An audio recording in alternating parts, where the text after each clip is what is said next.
Assalamualaikum warahmatullahi wabarakatuh. Waalaikumsalam warahmatullahi wabarakatuh, Pak Gus.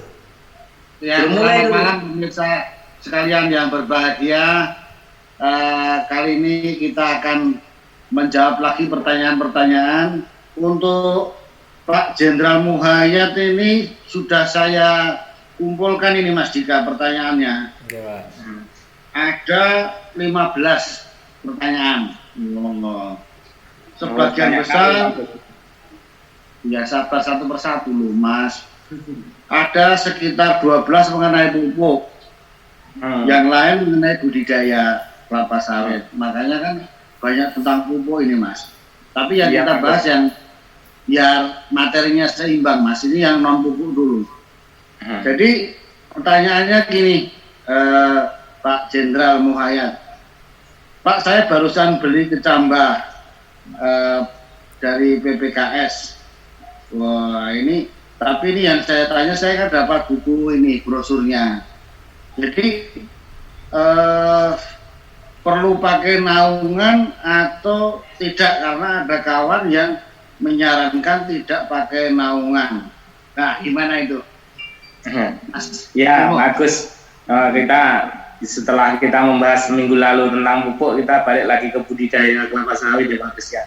Terutama kita mulai invest awal, yaitu pembibitan awal yang biasanya selalu kita sebut dengan pre-nursery kan gitu. Nah, pre-nursery sendiri itu salah satu metode bibitan, yang satunya yang double stage Pak Gus. Biasanya ada yang single stage yang menanam langsung di polybag besar, dan ada langsung yang menanam di polybag kecil dan nanti dipindahkan ke nursery. Yang kedua hal tersebut memiliki keunggulan masing-masing. Nah, sebenarnya tanpa naungan itu Pak sudah dilakukan sejak zaman dulu, itu terutama yang di nursery, yang ditambah single stage itu biasanya tanpa naungan karena luasannya begitu luas dan susah kan kalau untuk menaungi. Tapi kembali ke falsafah dasar kultur teknis tanaman, apa bedanya dinaungi sama tidak dinaungi. Jadi konsep dasarnya adalah tentang bagaimana kita menjaga kelembapan tanah di dalam polybag Pak Gus. Jadi kalau yang di pre-nursery yang dengan naungan, itu berarti kita menjaga kelembapannya akan jauh lebih mudah karena terik matahari tidak terlalu panas dan bisa menjaganya dengan pemupukan hanya pagi dan sore kan gitu Pak Gus. Kemudian kapasitas lapang yang dibutuhkan air pun juga nggak terlalu banyak ketika kita pakai naungan. Yang tanpa naungan Pak Agus, apakah bisa atau tidak, itu jawabannya bisa dilakukan, dan sudah banyak perusahaan besar dari tahun 90-an sudah tanpa naungan sebenarnya. Hanya satu, ketika kita resiko di pre-nursery tanpa naungan, berarti kita perlu air yang lebih cukup Agus, dan biasanya di perusahaan swasta itu pasti sudah memastikan itu berjalan dengan baik. Karena apa? Karena kunci utama di tanpa naungan adalah bagaimana supaya si terik matahari itu tidak langsung kepada tanaman, dan apabila suhunya terlalu panas juga akan mengakibatkan tanaman itu yang nantinya banyak layu Pak Agus, dan akhirnya mati dan nggak tumbuh kan gitu. Jadi pada prinsipnya mau tanpa naungan, tanpa naungan itu bisa dilakukan Pak Agus, silahkan Bapak Ibu sekalian. Tapi yang pertama yang harus dijadikan kunci ketika tanpa naungan berarti penyiramannya memang betul-betul harus bagus Pak Agus. Iya, Mas, itu kalau pakai apa? Nggak pakai naungan itu kalau di PN, kalau hujannya deras kan tanahnya sedikit ya kan Mas. Itu kalau hujannya besar tos pada apa berjempalitan apanya itu nanamnya itu loh Mas. Itu mungkin kelebihan salah satunya pakai naungan ya Mas. Iya betul Pak Agus. Jadi kalau kita kelebihannya dengan naungan, jadi kita nggak perlu biaya konsolidasi ketika habis curah hujan tinggi.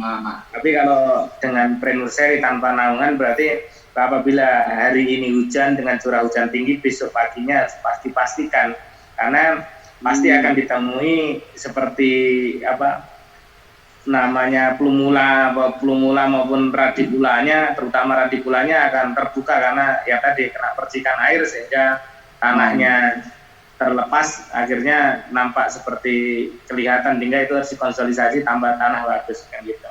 Tapi dengan curah hujan seperti itu tidak menimbulkan risiko menyebabkan kematian, tidak, tapi justru dia hanya perlu diperbaiki aja medianya bagus, diratakan kembali tumbuhnya. Iya. Kalau yang ini loh Mas Imo, kalau yang apa namanya nggak pakai naungan itu kan kena panas, sudah latihan, sudah kuat dulu kira-kira ya Mas Imo, kelebihannya apa? Ya, kelebihannya yang tanpa naungan, jadi dia ketika aklimatisasi ke menur seri dia akan lebih tahan stres Pak dibandingkan dengan yang dengan naungan. Karena dia udah aklimatisasi mendapatkan suhu panas yang lebih tinggi dibandingkan dengan yang dengan naungan kan gitu. Tapi pada prinsipnya yang namanya kelapa sawit ini bandel bagus. Kalau kebun kita sendiri Pak Agus, kebun Pak Agus juga tanpa di apa-apakan aja, ketika brondolan jatuh nggak terkutip, setahun kemudian dia tumbuh sendirinya Pak, dia apa-apain Pak Agus. Iya, betul juga ya. Mas Imo, itu kan kelebihan lain juga mengurangi biaya loh. Biaya pakai paranet itu kan, atau pakai GTP, pakai pelepah sawit kan mengurangi biaya juga Mas yang tanpa naungan. Ya, memang ya Pak, costing untuk penyiapan penur seri tidak murah juga Pak. Pertama, kalau kita di Sumatera Utara itu kita pakai media bambu kan Pak Agus, itu udah berapa harganya, per satu aja sudah 12.000 kan gitu. Belum paranetnya, belum pasaknya maupun pakunya. Kemudian yang keduanya juga perlu ini. Nanti kan ada pekerjaan, kalau sudah umur 2 bulan keluar 2, berarti 50%-nya sudah harus dihilangkan kan. Kalau dia pakai alang-alang ataupun dari atap dari kelapa sawit itu sendiri. Tapi kalau pakai paranet kan nggak bisa Pak, itu kan mahal. Kalau di ini kan sayang sekali, bisa sampai 2-3 kali. Tetapi ketika kita di planner seri dengan tanpa naungan, kita juga akan tambah costing bagus, terutama biaya konsolidasi PN. Ini ketika kita bisa mempelajari curah hujannya, kita aman. Misalkan bulan apa yang curah hujan tinggi, kita menghindari itu, nggak ada masalah. Tapi ongkos penyiramannya kan juga tinggi. Tapi apabila kita pas bibitkan PN, pas curah hujan tinggi, ya kita harus siap-siap media tambahnya, topsoil tambahannya untuk konsolidasi bagus.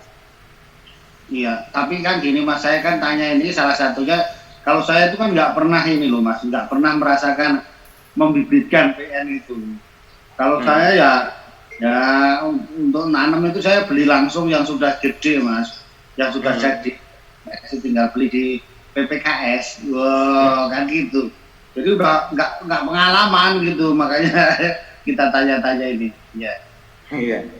Iya bagus, karena ini kan media sharing, kita bisa memfasilitasi kepada para netizen. Jadi ketika ada keluhan, ketika kita serahkan kepada spesialisnya kan juga tidak akan dirugikan kan bagus. Sama dengan Bapak kan percaya sama PPKS untuk menanam bibit langsung untuk siap tanam, ya itu silahkan, karena saya yakin PPKS ini kan juga dilakukan dari mulai kecambah, dari PN, dari MN, seleksinya juga ketat, dan insya Allah juga ketika ditanam bagus itu juga akan memberikan berkah untuk baik bagi diri Pak Agus maupun PPKS juga. Iya.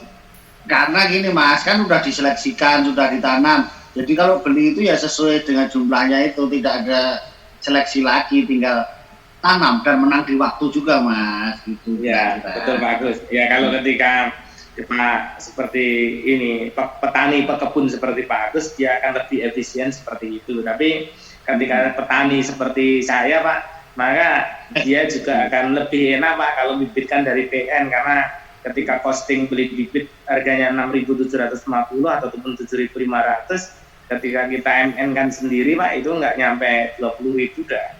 Jadi kalau Pak Agus kan belinya 40.000 kan gitu. Ya kalau jauh ya memang harus kecambah Mas, jauh ya kan. Jauh dari sumbernya ya harus kecambah. Tapi kalau yang dekat ya mendingan ini Mas, bibit siap tanam. Ya oke Mas Imo, terima kasih. Mudah-mudahan sudah menjawab tadi. Ya. Terima kasih pemirsa, jadi tidak usah khawatir, silahkan pilih menggunakan naungan juga baik, tidak menggunakan naungan juga baik, ada syarat-syaratnya.